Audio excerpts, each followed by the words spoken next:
Heureuse de vous retrouver, Madame, Monsieur, dans cet espace invité du jour. Aujourd'hui, nous disons passation de marché public. Nous allons parler autour de la procédure. Vous voyez des chantiers commencer et tout. Et vous vous demandez comment est-ce que la passation de marché se passe dans ces secteurs. C'est tout à l'heure avec le professeur Sylvain Kantolomba, expert en marché public que nous recevons. Nous disons bienvenue. Merci beaucoup, Madame Grace, pour votre invitation. Vous êtes expert en marché public et comment s'y fait la passation de marché public? Merci beaucoup, Madame. C'est que les téléspectateurs doivent comprendre et qu'il y avait un besoin. Le besoin est né du fait que la plus grande partie du budget est consacrée à ce qu'on appelle le budget investissement. Et le budget investissement, c'est par ce budget-là que la population sera impactée, soit par des fournitures, soit par des services, soit par des travaux exécutés ou soit par des prestations intellectuelles. Voilà pourquoi les législateurs congolais avaient estimé nécessaire de mettre en place une loi qui organise les marchés publics. Et le marché public concerne effectivement des travaux qui sont réalisés ou de fournitures, des services qui sont prises en charge par l'argent du contribuable congolais. Et cet argent, donc notre argent, nos populations. Effectivement, cet argent-là, nous le retrouvons dans la partie du budget qu'on appelle la partie investissement. Parce que dans le budget, vous avez la partie réservée au fonctionnement et au traitement, et il y a aussi la partie investissement. Maintenant, comment ça se passe? En premier lieu, dans le budget, on inscrit ce qu'on appelle le projet. Donc, le gouvernement va mettre un projet, par exemple, de construire une route. Et quand le budget est adopté, on passe maintenant à la phase de l'application du budget. Et ce qui est un projet devient un marché. Parce qu'on veut déclencher la procédure, ça devient un marché. Alors, pour cela, il faut que l'autorité contractante, le ministère concerné par le projet, il travaille avec la cellule de passation de marché public pour mettre en place des règles. Nous avons par exemple besoin d'une route de combien de kilomètres, une route de combien de mètres en largeur, une route de quelle épaisseur, ainsi de suite. Tout ça, ce sont des aspects techniques qui doivent être définis avec la cellule de gestion. Donc le ministère concerné présente les besoins et sur base du besoin, on approche le service technique. Le service technique qui est la cellule de passation de marché. Okay. Et on va mettre en place le cahier des charges ou ce qu'on appelle autrement les DAO, le dossier d'appel d'offres, où on met toutes les spécifications par rapport à ce que l'on veut avoir. Si ce sont les travaux ou ce sont des fournitures. Par exemple, l'État congolais veut acquérir des véhicules, on dira quel type de véhicule, de quelle capacité, ainsi de suite. Donc, on définit tout cela dans un document. Et là, c'est la procédure de passation de marché public qui commence. Et quand ils ont fini cette étape-là, on va choisir, parce que le marché public veut que l'on passe par l'appel d'offres. Donc, la règle, c'est l'appel d'offres. Et ce qu'on appelle le gré à gré, c'est une exception. Parce que l'appel d'offres permet à plusieurs candidats de venir concourir pour l'exécution de ces marchés. Donc s'il faut construire, c'est-à-dire tout celui qui s'est dit ingénieur, je peux saisir l'opportunité de travailler pour le gouvernement par exemple, donc je peux postuler. Tout à fait, vous pouvez venir soumissionner. Ou il faut être dans la fonction publique pour postuler? Non, vous devez soumissionner, donc c'est ouvert. Quand on lance un appel d'offres, c'est ouvert. Tous ceux qui se sentent être compétents et intéressés par le projet, ils vont venir soumissionner. Et vous soumissionnez sur base du cahier des charges dont nous avions parlé, qui reprend les spécifications techniques. Nous voulons construire tel ouvrage. Et vous venez soumissionner pour dire, voici j'ai une expérience, j'existe juridiquement, donc légalement, votre entreprise doit exister légalement. Et par après, il y aura les étapes, n'est-ce pas, de déploiement. Donc on devrait d'abord être en ordre avec la loi, Tout à fait. Les documents du pays. Pour qu'une entreprise soit sélectionnée, madame, il existe des critères. Dès que vous avez soumissionné, on va vérifier votre existence légale. Est-ce que vous avez tous les documents, notamment le RCCM, le numéro de registre de commerce? Est-ce que vous êtes en règle avec l'État? Vous payez des taxes? Tout cela rentre dans le contrôle de la légalité. Ensuite, on va vérifier, est-ce que vous détenez de l'expertise pour le marché que vous sollicitez?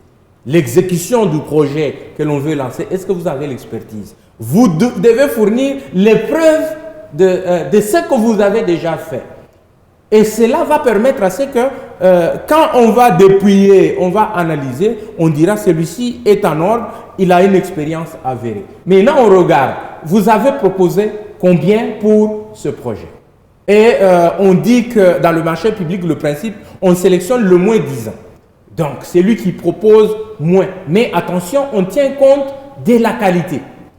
Vous pouvez proposer moins, mais l'autre a proposé plus. Mais comme il est à cheval des spécifications techniques, des attentes de l'autorité contractante, qui est le ministère ou le gouvernorat ici, à ce moment-là, on vous retient et la procédure va suivre. Donc il faut qu'il puisse y avoir la compétitivité. Effectivement, le marché public repose sur la compétition.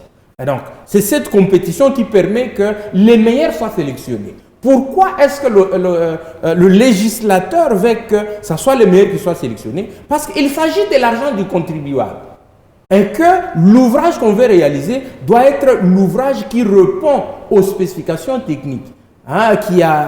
Quand l'ouvrage est terminé, on sent qu'il y a de l'expertise. Parce que vous ne pouvez pas réaliser un ouvrage et demain, vous revenez encore refaire le même ouvrage. Avec l'argent du peuple congolais ou avec l'argent du contribuable? Non.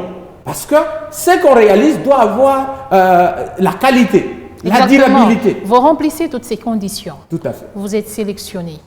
Vous devez maintenant signer un contrat de partenariat, si on peut l'appeler ainsi, autour de cette table. Qui sont les parties prenantes? Bien. Dans le contrat de marché public, il existe ce qu'on appelle les parties contractantes. Donc, vous avez l'autorité contractante qui représente l'État et l'entrepreneur qui a été sélectionné ou le fournisseur dans les cadres de marché de fourniture qui a été sélectionné, qui vont signer le contrat. Et le contrat de marché public, avant qu'il ne soit exécuté, doit être approuvé. Parce que la loi a prévu ce qu'on appelle les autorités approbatrices. Okay. Ici, par exemple, en province, vous avez le ministère du Budget qui approuve tout le contrat signé par le gouverneur ou signé par les autres ministres. Et que le gouverneur approuve le marché qui sont signés par le ministre du Budget et le marché qui ont ce qu'on appelle les seuils de passation internationale. Quand le montant est très élevé, il y a des seuils qui sont fixés pour chaque marché. À ce moment-là, c'est le gouverneur qui approuve ces marchés. Et donc signe le contrat. Ça doit forcément passer par le gouverneur. Pas tout le marché. Pas tout le marché. Parce que n'est autorité contractante que celui qui détient le crédit et le projet. Donc, quand on vote le budget, vous allez voir que c'est par secteur. Dans tel secteur, par exemple, le secteur des infrastructures, le secteur de l'éducation, on reprend des projets.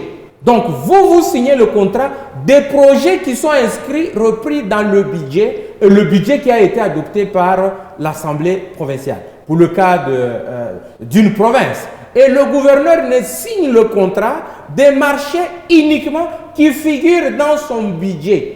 Tel que repris, on dit au gouvernorat, il y aura tel ou tel projet. Et si le gouverneur signe un marché repris dans le budget d'un ministère, c'est une entorse, c'est une illégalité parce qu'il n'en est pas autorité contractante.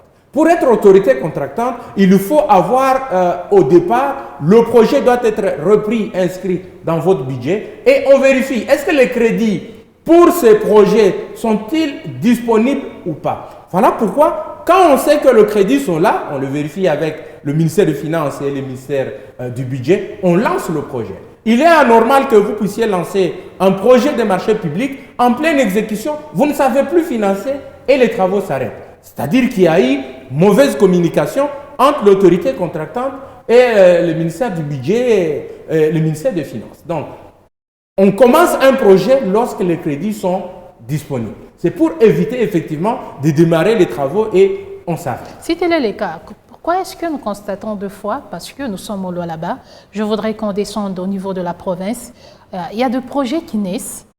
Après un temps, la population se plaint sur la qualité. Si la procédure est telle que vous venez de l'évoquer, qu'est-ce qui fait alors qu'à la fin, on se plaint sur la qualité? Vous savez, madame, la loi prévoit, quand vous avez signé le contrat, vous signez le contrat et le contrat est approuvé. Avant de commencer, si c'est le contrat des travaux, vous avez droit de recevoir 30% du montant du marché. On verse le montant du marché à l'entrepreneur pour qu'il puisse commencer à exécuter les travaux. Après la consommation de ces 30%, on évalue les travaux progressivement sur terrain. Okay. Et il vous dit, les travaux que j'ai produits sont évalués à autant. Et les travaux, madame, donc dans la procédure de la loi relative au marché public, il y a non seulement la passation, il y a aussi l'exécution. Il y a également le contrôle. Donc, pendant que vous exécutez votre marché, on doit suivre, est-ce que vous exécutez le marché conformément au cahier des charges ou conformément au dossier d'appel d'offres. Mais s'il y a faille au niveau de l'exécution ou au niveau des contrôles, voilà pourquoi on va arriver à ce que vous dites, on exécute des travaux, finalement, ce sont des travaux de mauvaise qualité ou bien on a fourni quelque chose à la province et c'est de mauvaise qualité. Mais il y a autre chose qu'il faut déplorer, c'est que est-ce qu'on laisse les services faire leur travail? Parfois, il y a la tendance politique, n'est-ce pas, à vouloir imposer les exécutants, donc les entrepreneurs. Au lieu que les services puissent préparer les choses, lancer un appel d'offres, on passe de manière systématique à ce qu'on appelle le gré à gré. Mais je suis politique, ouais. J'ai ma vision de la chose. Vous n'allez pas m'interdire de donner des instructions là-dessus. La chose publique est ponctuée et régentée par les règles. Donc, vous ne pouvez pas dire, parce que c'est moi, j'ai dit passer aller dans telle procédure. Non. La loi a déjà fixé le principe. Je vous ai dit que dans le marché public, l'appel d'offres, c'est la règle. Et que l'exception, c'est de recourir au gré à gré. Et pour recourir au gré à gré, il y a des conditions. Ce n'est pas tous les marchés qui doivent passer dans le gré à gré. Malheureusement, aujourd'hui, le constat est général. Vous avez des travaux sur terrain. Vous n'avez jamais entendu parler d'appel d'offres. Et vous vous demandez comment est-ce que ces entrepreneurs sont sélectionnés. C'est plus maintenant l'ingérence politique. Et quand la politique arrive, eh bien, les services se retrouvent en difficulté. Ils ne savent plus examiner avec rigueur parce qu'ils doivent laisser les instructions de l'autorité s'exécuter. Et sur le terrain, on se retrouve avec de pleurs. Non, telle route a été mal réalisée, telle infrastructure est mal réalisée. Est-ce qu'il y a-t-il un service de contrôle lorsqu'on lance un projet, on est en train de l'exécuter sur le terrain? Est-ce que la loi prévoit tel un service de contrôle qui doit faire en sorte que les clauses qui ont été signées soient respectées? Effectivement, l'autorité contractante ne se limite pas de signer le contrat. Bien que l'argent est envoyé directement à l'exécutant, donc au contractant ou bien à l'entrepreneur, mais l'autorité contractante doit suivre. Avec la cellule de passation de marché, ils ont le pouvoir d'aller sur le terrain, vérifier si exactement les travaux sont exécutés selon les termes du contrat. Au-delà de ça, il y a même l'autorité de régulation de marché public qui se retrouve à Kinshasa, l'ARMP. Eux, ils ont le pouvoir de faire le contrôle a posteriori. Genre IGF. Oui, ils font effectivement un contrôle administratif. Donc, même si vous avez déjà conclu le contrat, vous avez déjà commencé à exécuter et ils peuvent venir contrôler. Et s'ils trouvent qu'il y a des failles dans la conclusion de ce contrat, ils peuvent suspendre ou bien annuler le contrat. C'est ça, au fait, l'importance d'avoir les organes de contrat. Est-ce qu'on a déjà vécu au Lualaba un jour où le service attitré décide de suspendre le contrat? Oui, il y a un cas d'un contrat de PPP, de partenariat public-privé qui était annulé par l'autorité de régulation. Ça arrive. Mais le problème, nous, de manière générale, vous verrez qu'il y a des faiblesses dans les organes de contrôle. C'est parce que si le contrôle se faisait normalement, que ce soit le contrôle parlementaire ou le contrôle administratif tel qu'exercé par l'IGF ou par l'autorité de régulation, à ce moment-là, vous verrez que l'exécutif n'allait pas faire ce qu'il veut. Est-ce qu'il y a-t-il des experts dans ces services? Parce que parler d'un service, c'est bien. Aujourd'hui, la politique prend l'ampleur surtout. Est-ce que dans ces services qui est censé contrôler tout ce qui s'est fait sur le terrain, y a-t-il des experts? Les experts existent. Ou ce sont des appartenances politiques? Non, j'appartiens à tel parti politique et je me trouve un travail et je vais le faire. Comme vous le savez, madame, de manière générale, les experts existent tels que prévus par la loi. Mais aujourd'hui, ce sont les pesanteurs politiques, malheureusement, qui viennent gêner le travail d'experts. L'expert a beau dire, voici, ici la loi prévoit ceci. Et le politique s'impose. Du coup, l'expert est obligé de se rétracter face au dictat politique. Quand on vous impose un marché, qu'est-ce que vous allez faire? On dit, pour ce marché, donnez à tel entrepreneur. Cet entrepreneur, vous n'allez pas dire à l'autorité, vous l'avez choisi pourquoi. Mais vous rappelez au moins à l'autorité, voici les règles. Nous ne choisissons pas un entrepreneur aux premières vues. Il y a des règles, il y a un contrôle que nous devons faire au préalable pour que nous puissions lui confier l'exécution d'un projet. Si la procédure est telle que vous venez de la présenter, qu'est-ce qui fait qu'on s'est plaint sur beaucoup de chantiers? Mais on se plaint parce qu'il y a des failles dans la passation des marchés publics. Et les failles, comme je vous ai dit, soit c'est sur influence politique qu'on a donné un marché à quelqu'un qui n'a aucune expertise. Vous avez vu des cas, par exemple, d'une route, j'avais vu le ministre Mbangou qui disait, mais on a donné la construction d'une route à une entreprise spécialisée en forage de puits d'eau. Oui. Vous voyez, donc ça pose problème. Et que des cas pareils, c'est qu'on n'a pas laissé les services compétents faire leur travail pour arriver à la sélection. Et la tendance générale est que l'autorité impose les entrepreneurs. Mais dommage, est-ce que l'autorité ne peut-il pas sécuriser l'argent qui sera investi dedans en laissant les experts faire le travail pour sélectionner les meilleurs d'entre les soumissionnaires? C'est ça en fait l'avantage de la compétition. Tout le monde doit participer à la compétition. Et que je vous ai dit, le marché public exécute le budget investissement.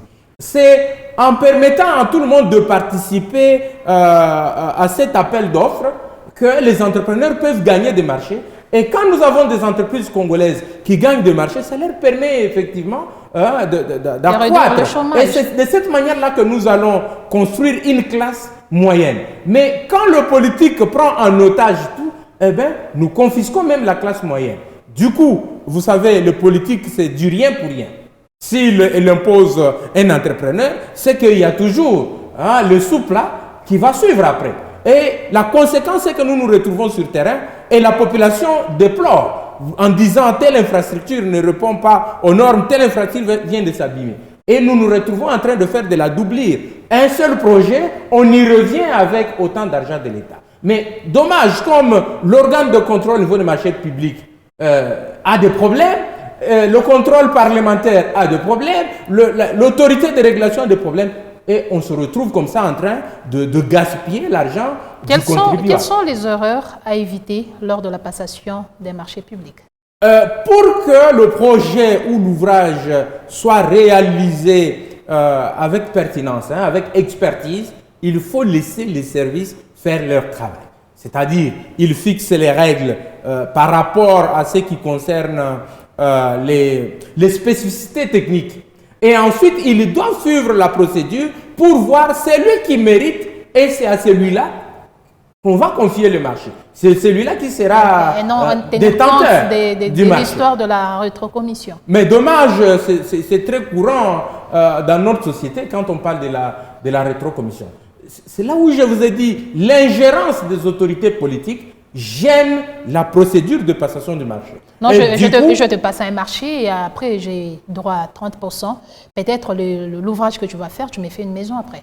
Mais c'est ça. Donc un chantier produit un autre chantier ou un chantier qui finance un autre chantier. C'est ce que vous dites à ce niveau-là. Dommage, et nous nous retrouvons. Ces gens-là, ce sont des commerçants. Ils le produisent, ils travaillent pour qu'ils gagnent un bénéfice. Maintenant, si tu lui exiges de te donner autant de pourcentage ou de te produire un autre chantier, lui également va essayer de coincer et du coup, nous nous retrouvons avec des ouvrages qui sentent l'odeur de l'inachevé et l'odeur du mal fait. Professeur Sylvain Kantolomba, vous êtes expert en passation de marchés publics. C'est un plaisir pour moi de vous recevoir. Merci beaucoup, madame. C'est toujours un plaisir de parler de ce qui concerne notre pays. Voilà, madame, messieurs, merci à vous de nous avoir accordé 20 minutes de votre temps pour échanger dans cet espace invité du jour. On se retrouve très prochainement. Restez en compagnie de nos programmes.